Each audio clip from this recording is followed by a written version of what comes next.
in areas all across this country, both rural and urban, no different than what is happening in East Palestine, Ohio, where we both were as well. Giving voice to those whose voices are not heard unless people like us go in there and listen to, not only listen to their stories, but have the type of compassion for poor working class people that should be had, and to be able to tell the story. So Jordan, I am so excited to be in my hometown with you with such an extraordinary book. And I do want to ironically start at the beginning. I was really touched in reading your book about how you laid out, and quite frankly, I did not know all of this deep history about Flint. But can you share with us, because when people think about and see Flint now, and by the way, the Sanders campaign, we went to Flint many times, and Senator Bernie Sanders was the only presidential candidate not to use Flint as a prop. He actually promised to come back, and we actually did go back. Other politicians, I will not say names, you guys can just deduce, used Flint as a prop, but never ever went back into Flint. We actually did do that. I have dear friends that are in Flint even right now. But Jordan, the history that you lay out about the height of Flint was very surprising to me. I was ignorant of that, you know, the Motor City, the definition or how they were labeled. And at the peak of that city, it was something quite extraordinary to what it is today. So can you walk us through the beginning of Flint? Yeah, I mean, back in the 1940s, 50s, 60s, early 70s, Flint was the envy of America. It was they called it the birthplace of the middle class. General Motors was born there. It's called Vehicle City. I mean, one parent could work. You could take a vacation. Kids were playing in the yards, you know. Everybody knew each other's neighbor. There was a real feeling of community. The roads didn't have potholes. It was just kind of a real middle-class utopia. Definitely not equal. I mean, it wasn't like that for all black and brown people, but for the Great Migration, a lot of African Americans came from down south to places like Flint and Detroit for jobs in the auto industry. So it was really, I mean, it went from, I compare it to like the Lion King when, you know, they're raising the baby over that beautiful scene, kind of to like when Scar takes over the kingdom in the early kind of 2010s. It was really hollowed out by a lot of things, you know, offshoring of jobs, racist housing policies, white flight, General Motors leaving Flint. So, yeah, it wasn't always like this. And I actually think that hollowing out and it kind of became this like rotting economic corpse kind of made it the perfect guinea pig for this financial scheme that ended up happening. Yeah, made it ripe for that. So yeah, for those of you who don't know of Flint's history, I mean, this is very fascinating about the city. So in covering this for 8 years, you know, what are some of the biggest misconceptions about the Flint water crisis? Yeah, my head explodes every time I hear a news outlet or read, this was a tragedy born from an effort to save money. This was not about saving money. This was a massive making money scheme. Basically, you had, you know, obviously you need water to live, so Flint got its water from the city of Detroit for 50 years. And Detroit was price gouging Flint, so there was a lot of valid complaints from politicians and Flint residents that they keep raising our water bills. But there was also, we're talking dating back to the 1960s, a real desire for Flint and the local community to create its own water system. That kind of, there were efforts that started, installed, and then turned to the 21st century after the 2008 financial crash, and everybody was hurting, Cleveland, Flint. Essentially, there was state officials, city officials, local officials that wanted to build a regional water system. And I say regional because that's just code for privatized. And they wanted to create a privatized water system. The pipe went from Detroit to Flint that delivered water. They wanted to build a new water pipeline on the same exact path. So You have one pipe bringing water, let's build a duplicate. And this is from the Great Lakes. It's some of the cleanest water in the world.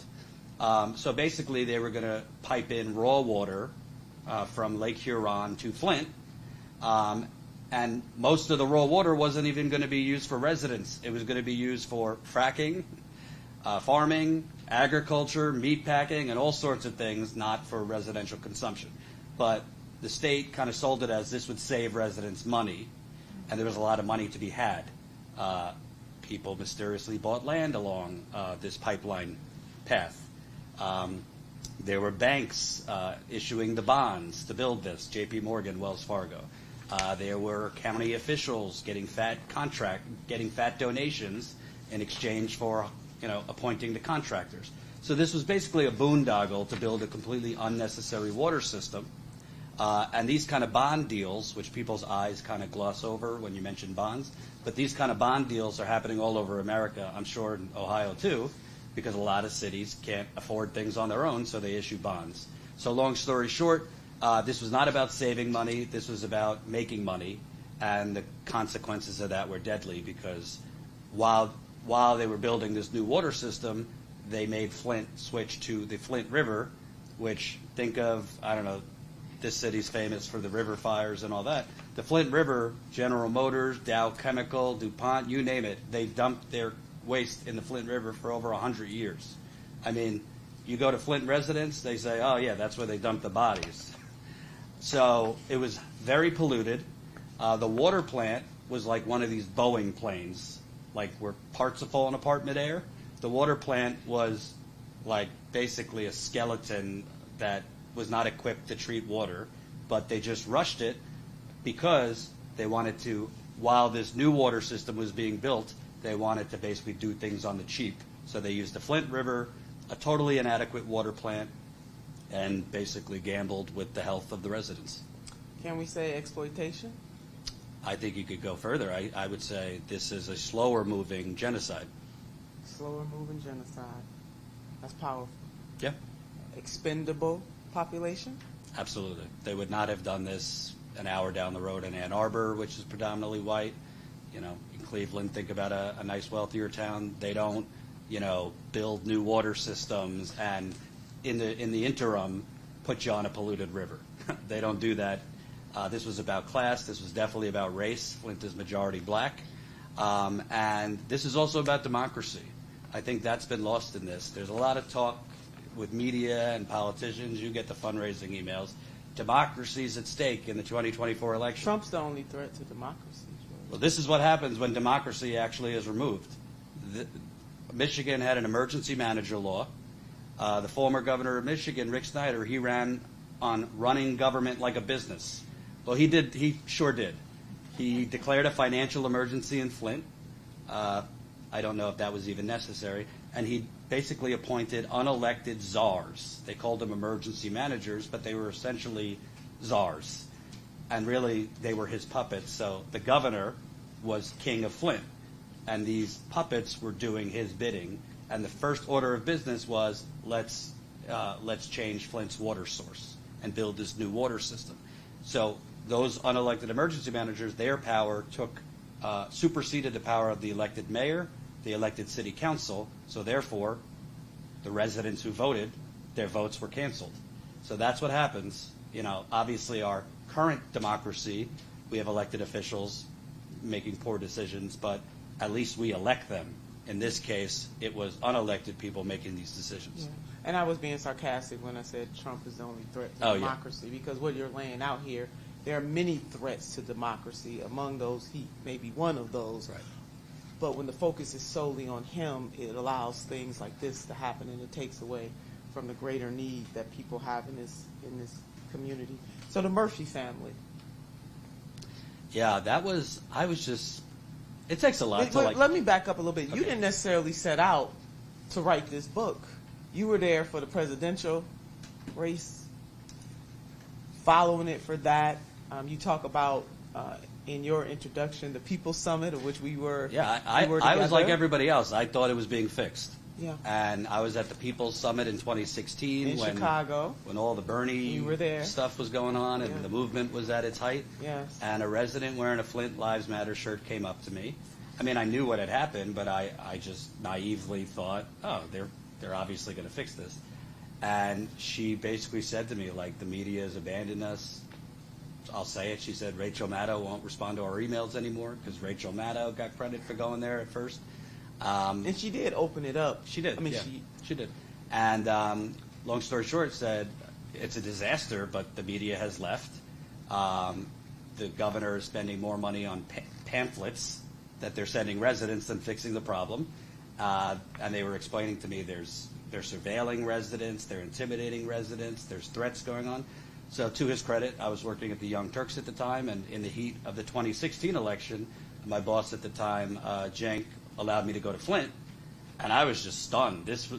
Crisis is an understatement. This was a disaster zone. I went into homes, the dishwashers were broken, the stoves were broken, the washing machines were broken, water in all these. Water was coming through the walls and turning into mold. I was meeting children, with rashes and bald spots from the hair that was falling out. And it just kind of radicalized me journalistically that this cannot be normalized. This cannot be normalized. And if the national media had already moved on because it was already the Trump circus and all that, I was just going to keep digging. And my focus in the beginning was really to tell the human interest story and resident stories, but the residents wouldn't stop telling me about corruption. And it was really daunting. Like, there were so many layers of corruption, and it took me 21 trips to really get all this. This took 8 years, and that's, I wish we had a more healthy, aggressive media in this country, because I'm not even from Michigan. The Michigan media should have done this, but I'm happy that the residents trusted me with their stories. This sought you out. I mean, it was almost like it was gnawing at your heart and your spirit, and yeah. you couldn't shake from telling their story. So the Murphy family, they get this news that they're having another baby. They already had children. They have dogs that were sick, just suddenly became sick, and so they got a little suspicious from that. And then the revelation that there was a lot of lead in the water. Mm-hmm. You take it from here. Yeah, so most residents, even though the water switch happened in 2014, most residents didn't even know the water was switched. And in different parts of the city, some parts of the city, the water wasn't coming out brown. And even if your water is clear, you still can have lead. But in 2015, this family, the dogs are not eating, they're losing weight. We all love our dogs and like our children.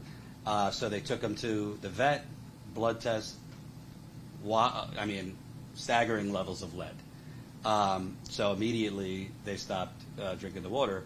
Fast forward, and Christina was pregnant at the time, so imagine you're already pregnant, and obviously it could cause anxiety, but she's now worried about her newborn. Is she going to give birth to a lead-poisoned child? Fast forward 2 years, Adam, the husband, he's having seizures from the water. 3 blocks away from the house, he's forgetting the directions back, how to drive home. Cognitively, he's a mess. He can't even work anymore. So he goes to a Flint town hall that we covered, and he just flies off the handle, understandably so. And the media picks it up. It kind of went viral online. And that was kind of a problem for the Snyder administration. It seemed there was a pattern when the loudest Flint residents or activists got a little too loud, maybe got media attention, that was kind of popping their bubble, their narrative that this is getting better. So a couple weeks later, who shows up in their living room? His name was Richard Baird, the governor's best friend. Described himself as the governor's fixer. And he shows up in their living room. To his left, a state trooper. To his right, a former Army colonel who presents himself as, I will do anything for Rich Baird, from picking up his dog poop to literally anything. He says it like that. So they were a little intimidated because you're showing up with this like SEAL Team 6. And long story short, the governor's right-hand man was going around Flint offering sick loud residents special deals and acting like it was the state was trying to help them. So he was offering Adam expensive treatment called chelation to try to take the lead out of your body, and the state will pay for it, but shh, you can't tell anyone who's paying for it. But if it helps you, we'll offer it to all of Flint. So basically, this was like, if you watch The Sopranos, like the consigliere, this was the governor's consigliere going around offering payoffs to really desperate, sick residents. And I, through my reporting, I learned that he offered these deals to many residents. Some took it, which I understand because they were sick and desperate, and some said, go take a hike. But this is, why I call this the biggest government cover-up, because, you got payoffs, you got destruction of evidence, witness tampering, people's brakes being cut. It's stuff that you can't even, like a great filmmaker couldn't even come up with this many components. And this was all happening out in the open because the media wasn't covering it anymore.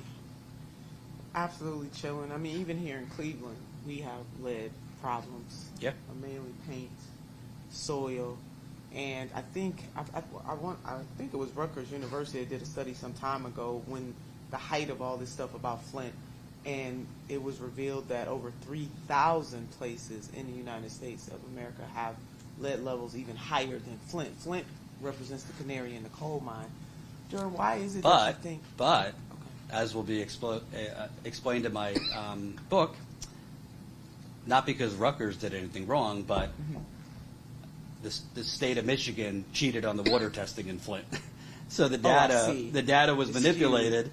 So basically, these researchers were comparing other cities to Flint's manipulated data, but we'll get to that. Yeah. But I guess, so thank you for pointing out. But there's a lot of other cities, yes. Yeah, that it's not just Flint. Yes. I was in Cleveland a few years ago, and there was a press conference because literally 90 kids in a month. They found 90 kids with elevated lead levels. And it's still, and we all know, but let me just say, and Jordan, you are certainly more of an expert on this than I am, the components of lead and what it does to the physical, psychological, the detriment that it does to a developing child.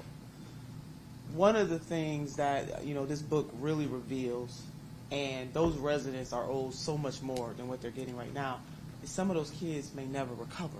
Some of those people will never recover. And it's almost, how can you repay people for something that is almost irreparable? But the government is not even trying. And I think a bigger deal is that for us to remember that government's role is to serve. It is a service industry. Now, it needs money, but it's to serve, not to poison its people.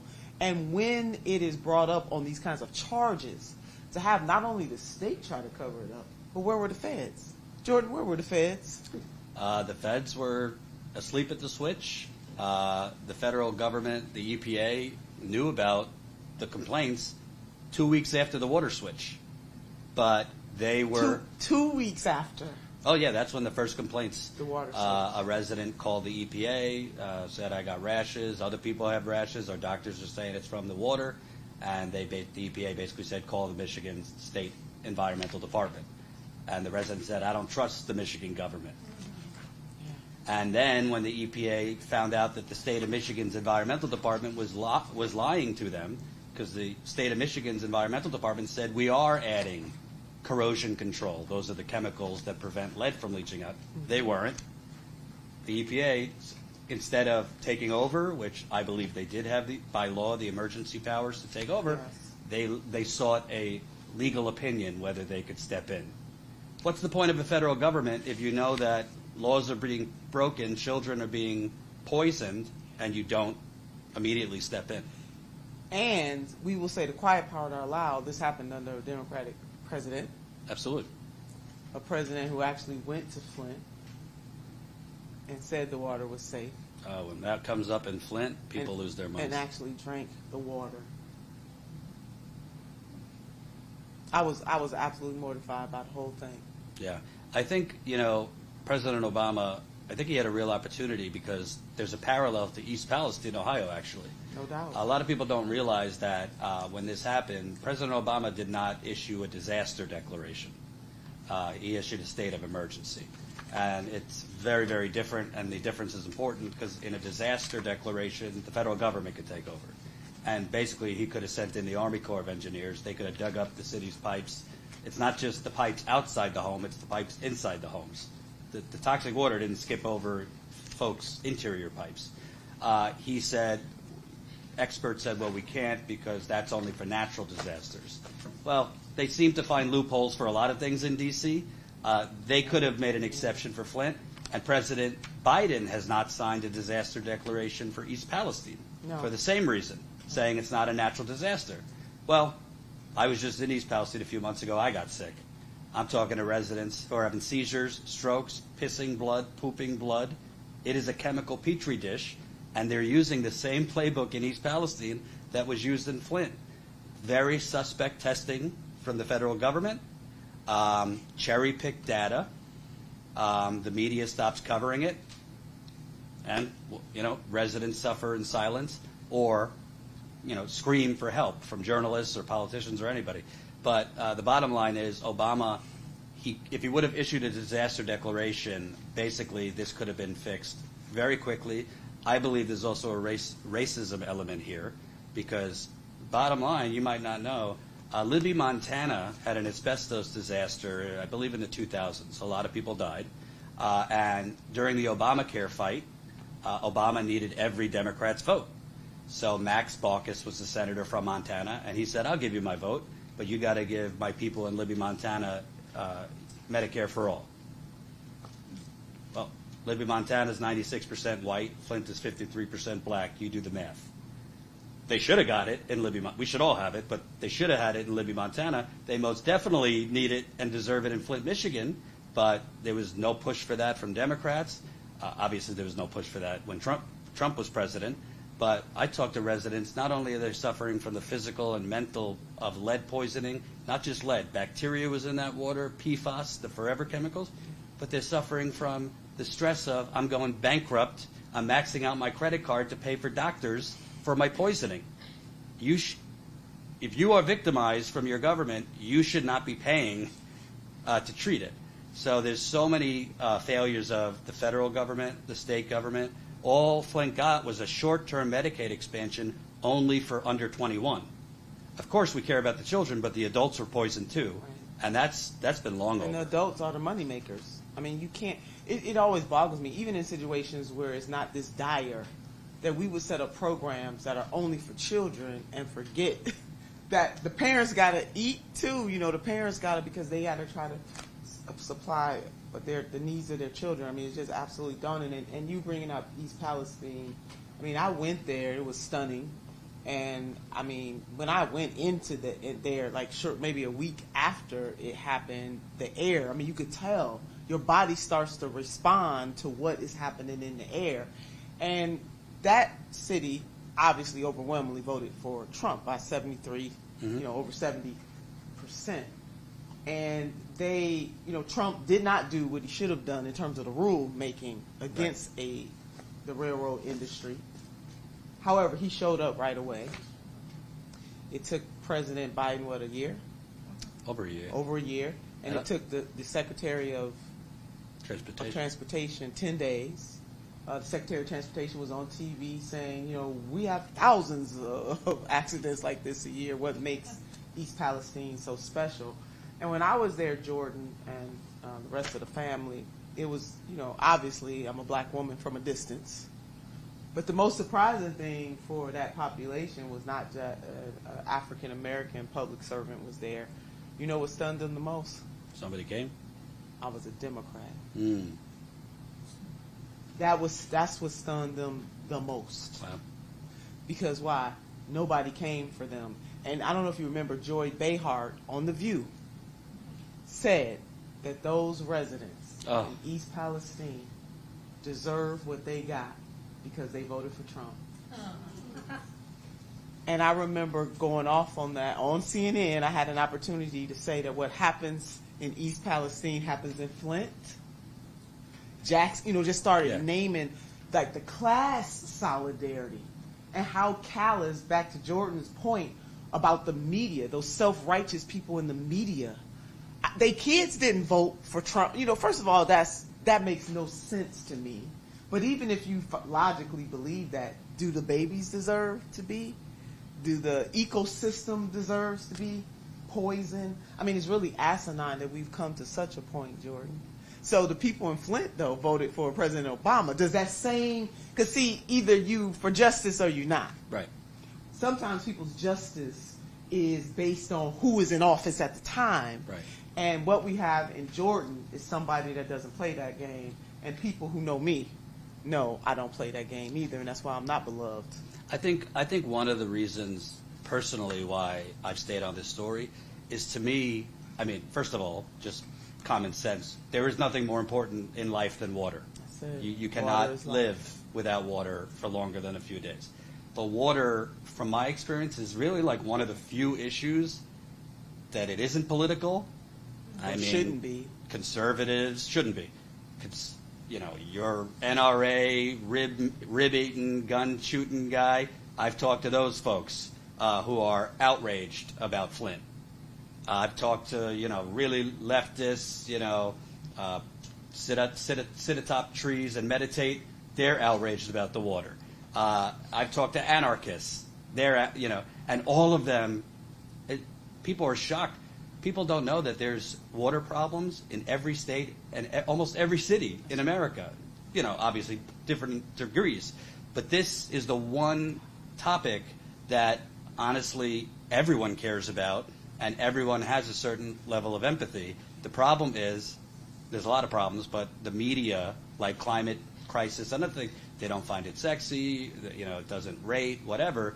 But I don't know, maybe I'm old school. I think old school corruption is very sexy, and I think most people really care about it.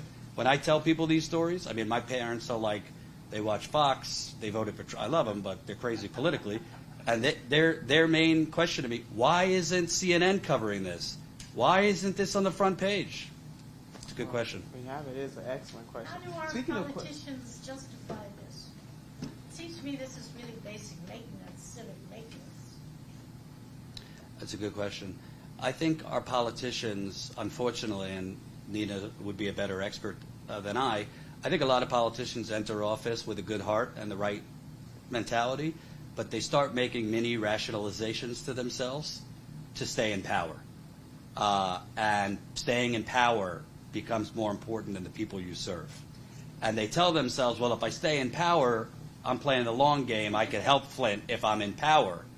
But the bottom line is they're focusing more on their re-elections, their fundraising, not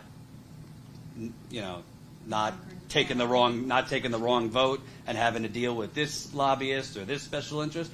Meanwhile, they're losing touch with the constituents they actually represent, and that also happened in Flint. Well, yeah, I think fatigue is another aspect of the whole thing, that there's just so much being thrown at elected officials, just so much that it's virtually impossible to keep up with everything that needs to be kept up with and to make the right decision on everything that needs to be. I mean, Dr. Pat brings up a good point, but I would say if you're that fatigued, then get out.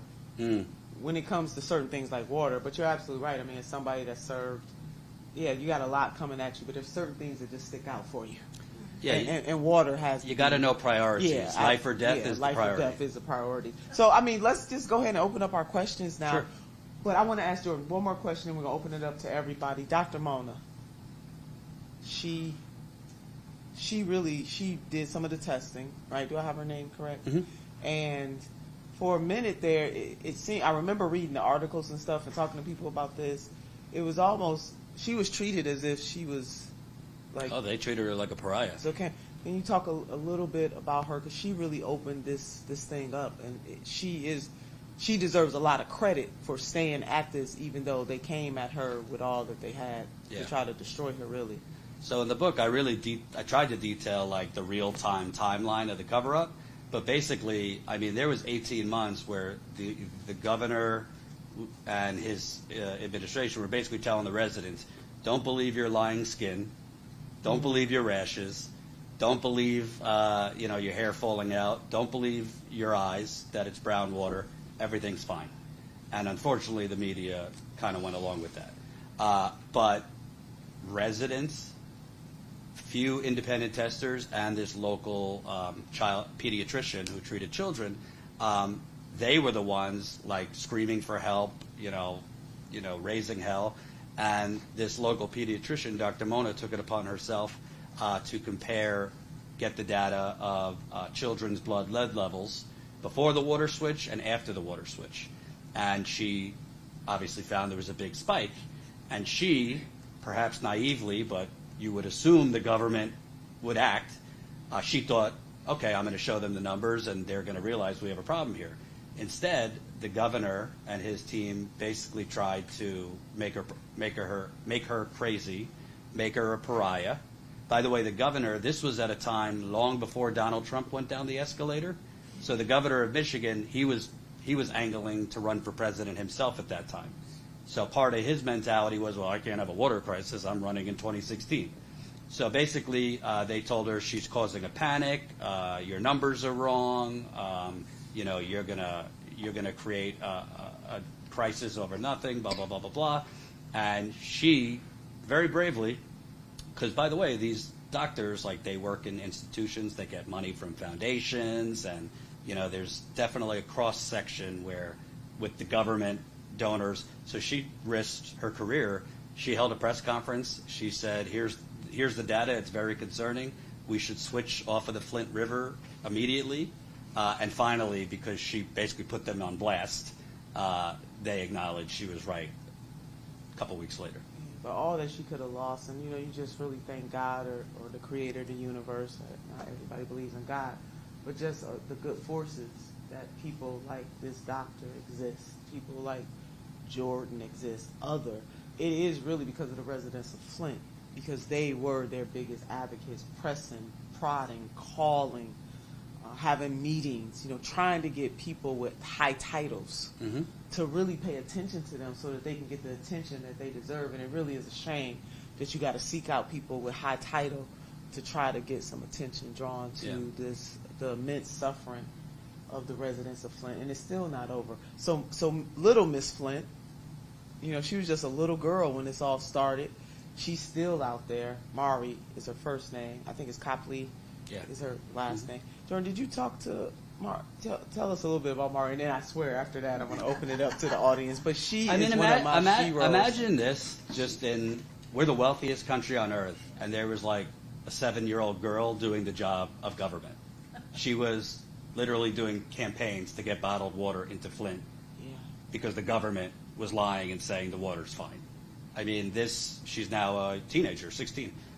She must have raised on her own between $15 and $20 million over the last 10 years for bottled water donation to Flint.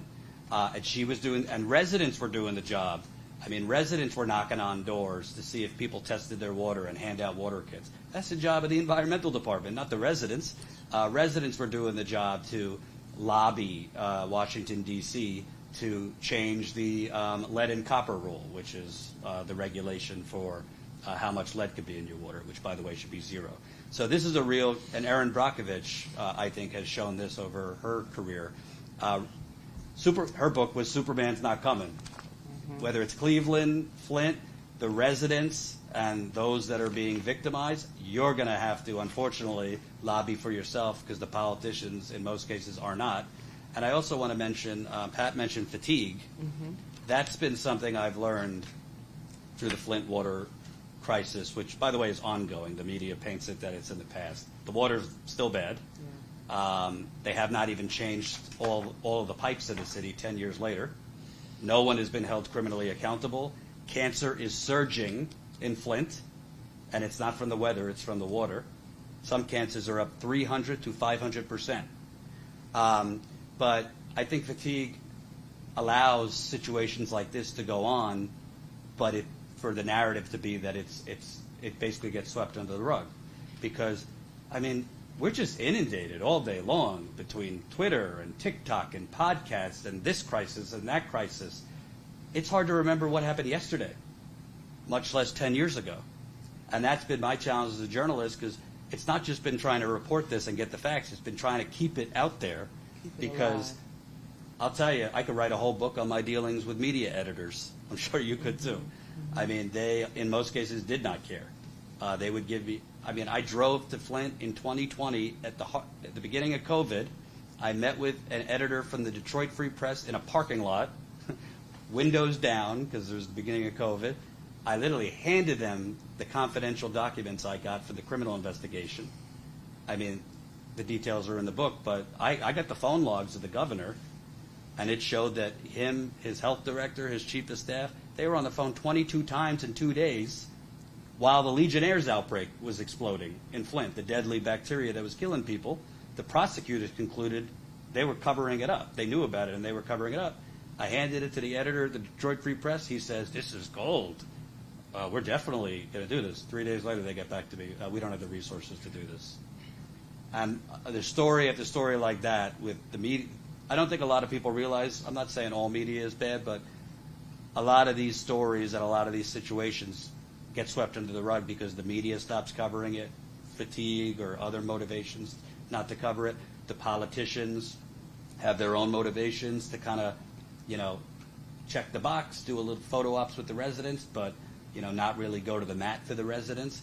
And then the people, they don't see it in the media anymore, so they kind of just assume it's all fixed. And unless it's you, nobody's really paying attention, which is quite sad. So let us open up. I mean, Aaron Brockovich, the entire book is stunning. And again, we can't thank Jordan enough, but having Aaron Brockovich do the forward is quite something. I don't know how many of you remember that movie, Julia Roberts played Aaron Brockovich. That is one of my favorite all-time movies about everyday people or ordinary people putting a little extra on their ordinary so that extraordinary things can happen. And Jordan, certainly you are following in those footsteps. Just God bless you for doing this work and keeping it alive. So let's open it up.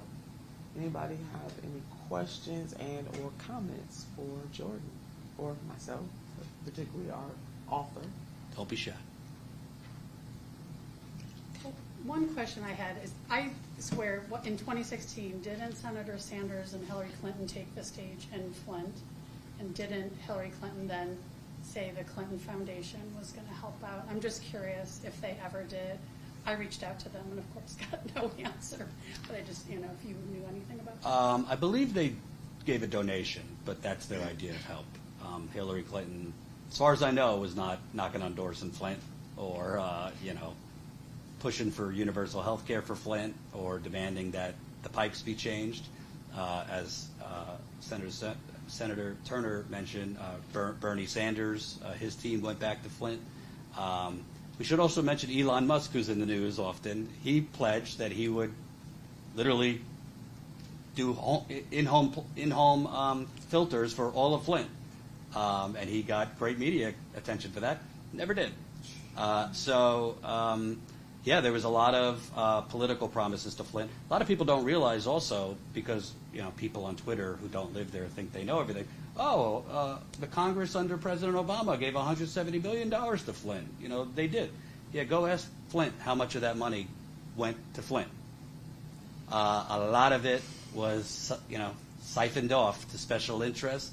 The state of Michigan's legislature earmarked a couple $100 million to Flint, and all of a sudden, it's going to banks, it's going to law firms, it's going to real estate developers. I mean, there was multiple cover-ups and multiple boondoggles going on. But at the end of the day, just think about it. 10 years later, they still have not replaced the damaged infrastructure. They have not replaced all the service lines. I mean, that was acid water, basically. The service lines go from the curb into your home. Haven't replaced all those. They have not replaced the main pipes, which run underneath the street. In Flint, those are bursting constantly. And they haven't replaced the interior plumbing. And I don't want to let the Democrats off the hook either. In my book, I detail former Flint Mayor Karen Weaver. She became mayor basically when this was happening. She was excited, like a lot of the residents, for Governor Gretchen Whitmer to become governor. Governor Gretchen Whitmer, she promised that she would reopen the free water stations that the Republican governor shut down. Didn't do that. But former Mayor Weaver met with Governor Whitmer and asked, I really need help for funding to replace residents' interior plumbing. Because it doesn't matter if the water's clean from the plant and going through new pipes if your pipes in your home are corroded. because lead and other things are still going to. And Governor Whitmer told her, this is according to Mayor Weaver, the state legislature has Flint fatigue, and I can't get you any more money. And Weaver asked, well, can you maybe fight them on that? And didn't happen. I mean, who you elect really does matter. It does. And you need hell-raising humanitarians. You need people who are never going to say die. Yeah. We lack that in most places, in spaces. And Jordan was kind. I think Dr. Pat was kind. But I'm just convinced some politicians are willing to do that, but most are not. But we got money for war, though. Oh, the money that we're sending, I mean, name it, Ukraine, Israel, 1,000 military bases around the world. I mean, 1/10 of that could have been spent to replace the city's infrastructure, and this problem could have been solved. I mean, to give the residents of Flint free health care, that's like pennies compared to what we're spending. And you really have to ask, I mean, really why I stay on this. And by the way, this is not profitable for me. I mean, I hope the book does well, but like I have lost money covering the Flint water crisis. I promise you that. Because this does not go viral. It does not do well on YouTube. This is my, I believe, my career's purpose to cover these issues. But I will say, at the end of the day, what kind of country are we if Americans are poisoned, whether it's intentional or not, and the government, instead of making them as whole as you can, because you can't make it completely whole, people died, there's permanent injury, instead of doing that, you cover it up and you leave them to slowly die. I mean, that's sociopaths. And that's what's going on. And you know, Governor Whitmer, for example, she knew the testing was manipulated. She didn't order new testing to be done. She just went on the Breakfast Club and said the water's fine in Flint. Well, I was just in Flint last night. People came to my book event, and I have residents showing me their rashes. Not scars from 10 years ago, rashes happening right now from the water. My mentality as a journalist, I don't go to the politicians as my sources. I go to the people. Come on. They don't have reason to lie, and the people are still suffering. People tell me that their water smells. People tell me in some parts of town the water's coming out brown, and they post it online. People tell me their hair's still falling out. And it makes sense because you don't have to be a plumber to understand. Acid water went through the pipes, and all the pipes haven't been changed. I've seen the inside of the pipes. I mean, it looks like some really nasty disease inside these pipes because of the corrosion. So they're basically just not treating these people as human beings. And it breaks my heart because, honestly, I've been there over 20 times, and every time I go back, and my cameraman probably sees this too, I mean, residents that I meet, maybe that were in their late 30s, early 40s, it looks like they've aged 10 years because the effects of heavy metal poisoning, bacterial, the mental health, the PTSD, it could kill you fast. And when you are an executive, I mean, you have so much power. And we prop people up like this. And that's not to say they don't do anything right, but something of this magnitude. So as we, people who have picked a side in terms of being a Democrat or Republican, we do have to go search within our heart and soul to really figure out whether or not these elected people, no matter if they're Republican or Democrat, are really doing the people's business above the superficial. And for Governor Whitmer to go on the Breakfast Club and flat out lie, and I hope Charlemagne has you on to counter what she said, since you basically lived with those residents, you've done all of the research. She shouldn't be left off the hook because she's a Democrat, and particularly because the group that votes overwhelmingly, almost 100% for Democrats, are black folks, and then you sitting up here poisoning the black folks. Now, I would say it if it was white folks. I went to East Palestine, but I'm making a political point here that this is not only humane, it's cruel. I mean, Jordan, soon when you said slow moving genocide, that makes, I got goosebumps on me right now because you said that, because you know what, that is absolutely true. When I went to Flint in 2018, I was knocking on doors because I got a tip that the governor's administration was cheating on the water testing. So me and my partner, it was during the summer, we knocked on over 400 doors. And I got dozens of residents on the record explaining to me that the environmental officials came into their home, ran their water for several minutes, and then put the sample bottle under, which is illegal, by the way, because you're just flushing out the lead. You put the sample bottle under, voila, no lead. That's how they declared Flint's water safe. But I was really alarmed because, you knock on doors, a lot of people don't answer, whatever, but I would ask folks who opened, like, hey, do you know if these folks kind of come home at a certain time or when I could come back? Oh, this person just died. This person, and this was like almost every block. And we're not talking about the elderly were dying. We're talking people in their 40s, 50s, 60s, cancer, liver failure, kidney failure. Yet the official media narrative is 12 people died from the Flint water crisis. Meanwhile, right now, cancer is surging in Flint, but those numbers, those deaths, tragedies are not being ascribed to the Flint water crisis. So, when we think of genocide, obviously what's going on in Gaza, when you see bodies piling up, of course that's genocide. But there's so many kind of slower moving, systematic genocides happening in America, and it's happened in Native American reservations and black and brown communities. East Palestine, sadly, already people are starting to develop cancer there. And to me, I don't really know why you get into journalism if this isn't like one of the #1 stories. And this was a story of a lifetime. I mean, the payoffs, I found, it's all in the book. Payoffs, witness tampering, destruction of evidence, shredding documents, burning water bottles in fire pits so that people wouldn't see. Residents sent Governor Snyder 1,000 water bottles with messages in them. He told his people, get it off the premises, and they threw it in a big burn barrel. I mean, to me, I'm not saying Trump's presidency wasn't newsworthy. I'm not saying, Russia, Ukraine, but if we all can't, as journalists and as people, if we can't walk and chew gum at the same time, then get in another line of work. Because I've been able to cover daily politics and this, and it's a lot of work, but I just think in America, if we're just going to normalize mass shootings, if we're just going to normalize communities being poisoned, if we're just going to normalize one abnormal thing after the next, I think we're in trouble. We are very much in trouble.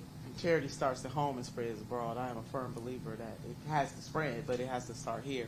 And there's not a lot of charity being shown to the residents of Flint. We got Jackson, Mississippi's recent. They're not the only ones. I mean, even in the forward where Aaron talks about over the past, nearly half of the tap water in the United States is contaminated with cancer-causing forever chemicals. None of us are getting out of here alive. None of us can escape. It's funny because we spend so much money on this concept of national security from foreign enemies. Well, I got news for you. Your water might be the biggest. I'm not trying to scare anyone, but I mean, just think about it. We didn't even have an EPA until the 70s. Right. And in the industrial boom of America, a lot of great things, there wasn't much long-term thinking. There is systemic pollution and corporate waste in places like Ohio, the Rust Belt, even the car industry. There was a lot of waste dumped in our waterways. Military dumps. Military too. Well. Still being dumped. And the problem in America isn't that we don't have enough regulation. Well, I think we need more regulation. Problem is, our regulators aren't allowed to regulate. Like in 2008, the problem wasn't regulation. The problem was the regulators weren't allowed to regulate the banks. It's the same thing with the EPA. I mean, I've talked to so many EPA whistleblowers. I keep it off the record because they need to eat and have a job. Thank God for whistleblowers. But, I mean, they tell me, they're good people, but the EPA is just bought by corporate America. Same thing for so many special interests. So, I mean, we have so many things on our water. It's worse in some places, better in others. But if we don't, I put it in the book, but in 2020, the New York and Chicago Stock Exchange started trading water as a commodity. And I believe the reason they're doing it is they probably foresee there might at some point be a shortage, not just of actual water, but quality, clean water. Yeah, and we're fortunate we're one of the Great Lakes communities. But then look at what happens if this Project 2025 comes. Yes. And they get rid of the people who know what's going on and they put political hacks in. Exactly. Yep. They won't even if they're trying, which we won't assume that they are, but even if they're trying, they won't know what to do and they won't understand the implications And they'll be able to necessarily. be fired by the president if Right. they don't do what he wants them to. I think That's Schedule F. I think a lot of people don't realize that this was kind of like a mini Project I was 25. like, you took the words right out of my mouth. Because, I mean, don't get me wrong, Project 25 is some scary stuff, so I'm not minimizing it. But this, I mean, they were so understaffed at the water plant, 2 weeks before the water switch, they moved people from the garbage department to the water plant. No disrespect to sanitation workers, but they don't have any water expertise. So they put, and the emergency managers that took over the city, stole democracy. I mean, they didn't have the qualifications to run a city. Half of them never even handled a budget.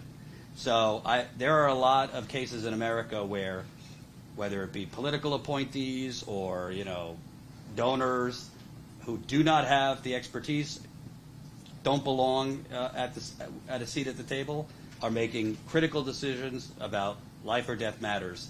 It could definitely get worse, for sure, but there's a lot of that already happening.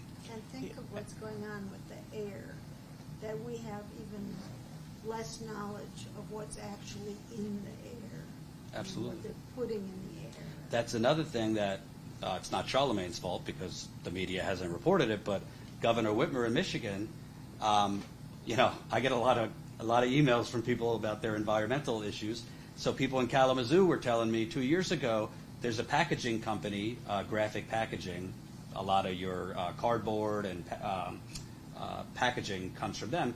They're releasing toxic levels of gas into the poor black community in Kalamazoo. And Governor Whitmer helped them expand. So I said, oh, well, next time I'm in Flint, I'll go to Kalamazoo. I went there. I got sick. My cameraman got sick. A block away from this packaging company. They're literally, I don't think it's too dramatic, they're gassing this community. I met a mother whose 17-year-old daughter died of a severe asthma attack. Her 32-year-old just died, asthma. And people can't go outside because it smells so bad from this packaging company. And her health department knew about the complaints. Her environmental department had issued violations, but she gave them tax breaks, and she helped them expand with a bond deal. So this is the kind of stuff happening, whether it's Democrats, Republicans, who knows what they're thinking, our politicians. I can't get in their head.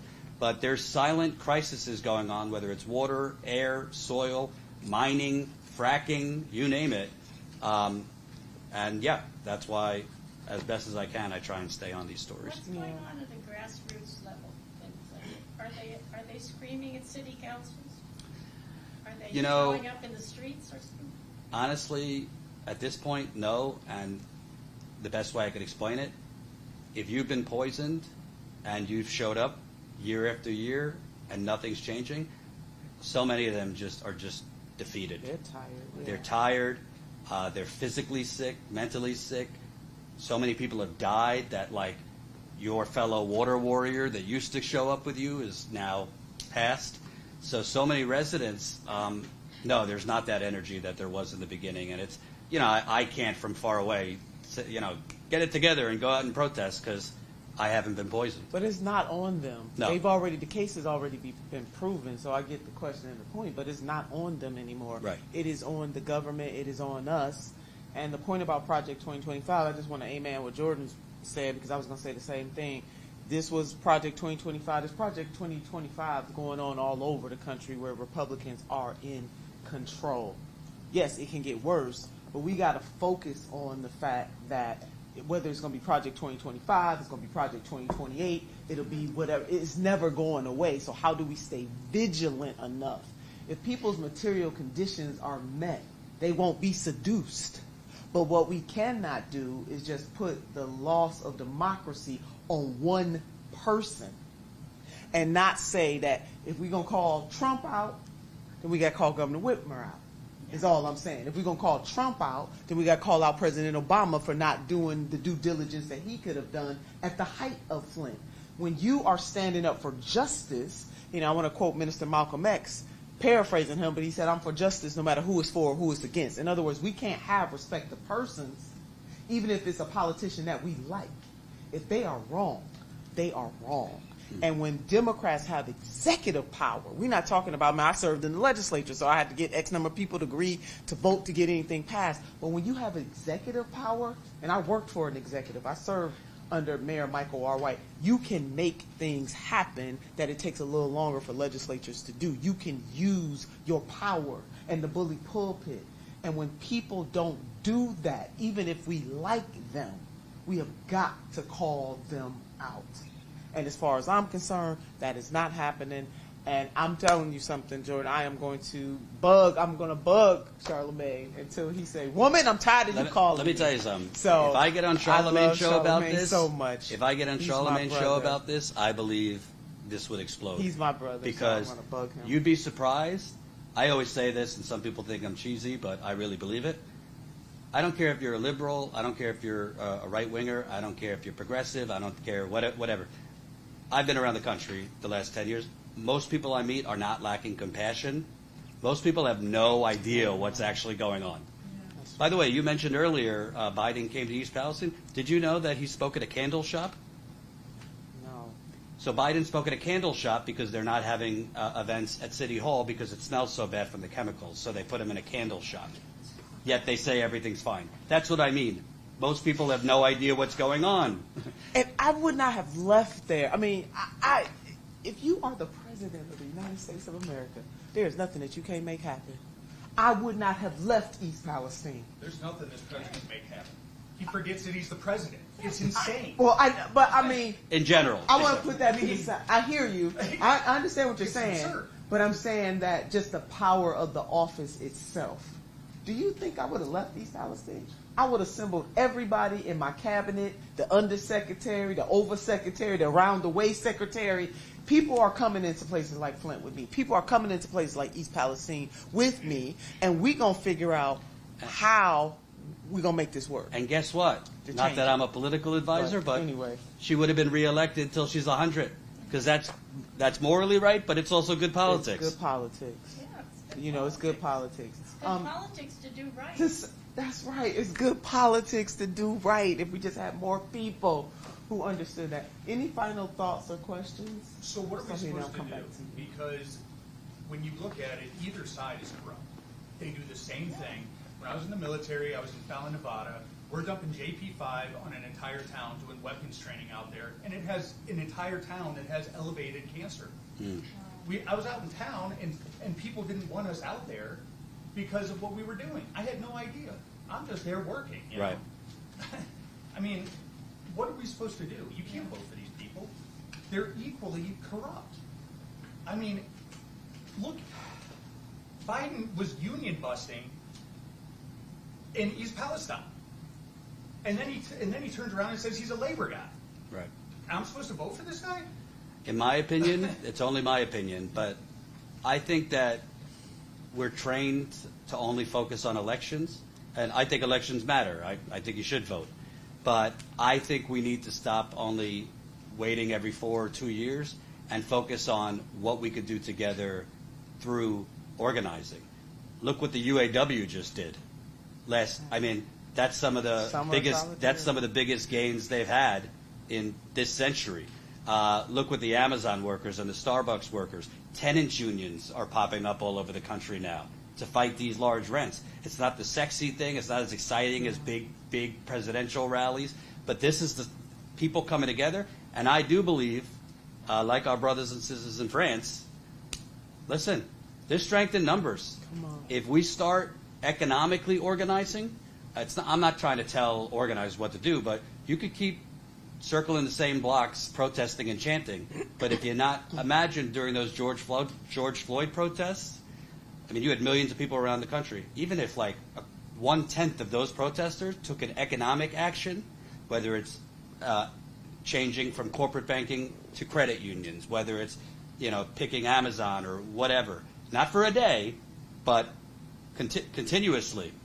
And that's why they stopped Occupy Wall Street back in the day, because that was getting there, and then they sent the police to stop it. So I believe it's not either or. Yes, your elected officials matter, but you can't just wait for your elected officials to have a light bulb moment of integrity. We need to act both through the resurgence in the labor movement, tenants unions, and also we need to pick up each other, because your neighbor might be tired of protesting. Your neighbor might have issues, but if we keep fighting each other, they're just laughing their ways to the bank. Yeah, and I definitely feel your frustration. I'm just as frustrated as you are, and it just made me, just even having this portion of our dialogue made me think about the Montgomery bus boycott in 1955. I mean, think about how the residents, it was 381 days of walking to work, carpooling to work, being called in by your boss to say, I threatened your job. 381 days people pulled together, and that is how they bit the wheels of justice. So to Jordan's point, where it gets so hot. Oh, yeah, I mean, it was, and then, racism, certainly anti-black racism was more overt, it still exists now, it's more overt. So I think there's some old school, new school things that we could do together, and that cross section of working people from all walks of life coming together and to say we stand in solidarity together on what happened in Flint. We stand in solidarity with the residents of East Palestine. That is how we're going to move it. And then to quote Killer Mike, Michael Render, another good friend of mine, he said we should plot, plan, strategize, organize, and mobilize. That is what it's going to take, and it's going to take all of us to do it together and not relent. And to Jordan's point, if somebody is, there's a saying that if you want to go fast, go alone, but if you want to go far, go together. And it is going to take people like us in this room to be able to do this, because if you think about all great social justice movements, they never really happen because somebody with a fancy title gets this great idea to say, oh, I'm going to do the right thing. It happens because of constant pressure. So you got to have the outside pressure, but then you also have to have somebody on the inside who's willing, that once that pressure is applied, to move. So if you think about the Voting Rights, the Civil Rights Act as an example, the Voting Rights Act as an example, it was LBJ, who has said some very derogatory things about black people. It was not Democrats. It was Republicans mainly at that time. It was the Democrats standing against those things in the 60s.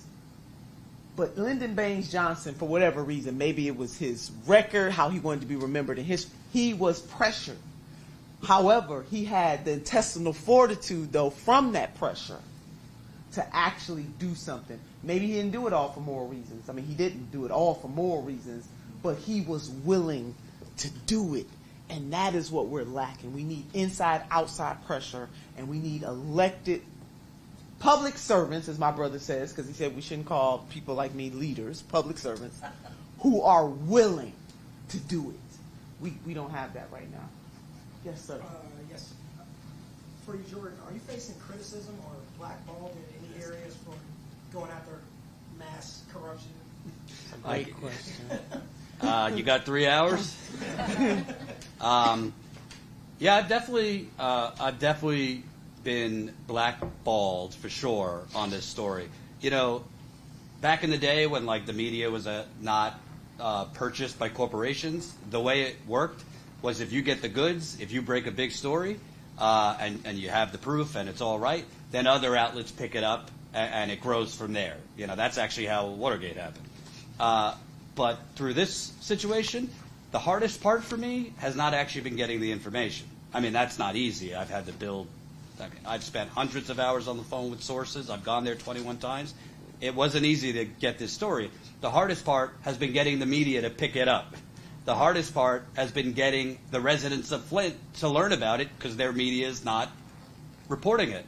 I mean, I've broken story after story on destruction of evidence, payoff attempts, the governor lying about when he first learned of the deadly outbreak, and they just act like that the information isn't out there, and they give me the most absurd reasons why they're not covering it. And most people, most people's news consumption is like a couple minutes of the evening news because you got kids and you're busy. Most people aren't diehard into news like us. So if their nightly news isn't covering it, if their local media is not covering it, they don't know. So yes, I have had a lot of problems with media not covering this. I mean, Nina could tell you, just for this book, I've been begging to get, it's 10 years later, but I've been begging to get, because, for example, if I could get on The Breakfast Club, so many more people would learn about this. Hell, not that I love him, but if I could get on Joe Rogan, Congress might have to actually do something. Mm-hmm. But again, it's so important for people that have platforms to not focus on the political horse race all day, but to inform people, oh, an American city 10 years later still has bad water and people are slowly dying. So yes, I've had issues being blackballed, and I've, not to get so into it because I don't want my wife to go crazy, but I've definitely had some threats too. Do you think environmental justice for Act All, if it gets pushed through, will help these Environmental, Justice for All Act? absolutely, Okay. absolutely. And we got too many white people making decisions for black communities, and we have too many wealthy white people who don't even live in the communities making decisions. And we also have too many foundations and outside entities pulling the strings for local government, which is another part of this book. There it is. Jordan, in your words, I just want to regale people. So please buy the book.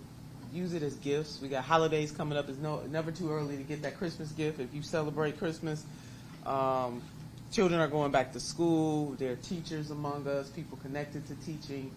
Please, please, please support Jordan's work. Although he's not making a lot of money, he has lost money, as he has said. Even if he were making a lot of money, a work person is worth their hire. This is a stunningly incredible and relevant book for all times, for all people. But Jordan, in your introduction, this really touched me. You said, the following pages tell the story of a cover-up so deep it led to criminal investigators to conclude, as one source familiar with the investigation put it, that the Snyder administration had, quote, committed conspiracies of ongoing crimes like an organized crime unit. I will introduce some of the victims of these crimes, the children, parents, and grandparents who have experienced unfathomable suffering through no fault of their own. I've met children whose entire life trajectories were altered due to being permanently damaged, physically and mentally. Once healthy and active adults, many of whom have since become my friends, getting sicker as the years go on, deteriorating due to heavy metal poisoning and dangerous bacteria exposure. You'll learn why the true number of people who have died as a result of Flint's poisonous water is truly unknowable. When I decided to write a book revealing the Flint water cover-up, I didn't quite know where to start. Every trip I took, every interview I did, presented several more layers of what seemed like an endless ocean of corruption. How do I tell a story that doesn't have a traditional beginning, middle, and end, when the corruption is so deep, spanning 2 decades? When it's not just the politicians, but even the media seemingly in on the cover-up. I mean, if that doesn't bring tears to your eyes, damn, Jordan, and you did that. And you should win some type of international award, book award, I mean, for doing this kind of work, because there are not journalists like you that come around every single day, because you take a risk and you take a loss, and your question was so beautiful. You know, when we think about justice, we think about it as this pretty thing. But justice is messy. Justice gets people hurt. And sometimes justice gets people killed, you know. So from us in the greater Cleveland area, we just want to thank you so much for your great work. Will you please share with others, because this is being streamed all over the world, how they can purchase this book and how they can help you continue your great work? Thank you, and I really appreciate you doing this. I do not fanboy politicians, but I've always been a very big fan of you, because you've taken risks and been blackballed yourself. Yes. But yeah, it came out yesterday. It's actually, I went to Barnes & Noble in Flint yesterday, and they didn't have it because they said it's been selling so much online, so that's a good sign. But you can get it in most bookstores, online, if not in bookstores, Amazon, Barnes & Noble. There will be an audio version in September, so for those that listen to books. But right now you can get it in most bookstores, and if it's not in your bookstore, you can get it online, Amazon, Barnes & Noble, those kind of things. And we're right here at our local. And Loganberry's, Come of on course. now. Just go on and buy the book tonight before you leave. You will absolutely not regret it. Well, thank all of you. You could have been anywhere on this Wednesday night. but you are here with us, and we greatly appreciate you. Jordan, we appreciate you. Thank you.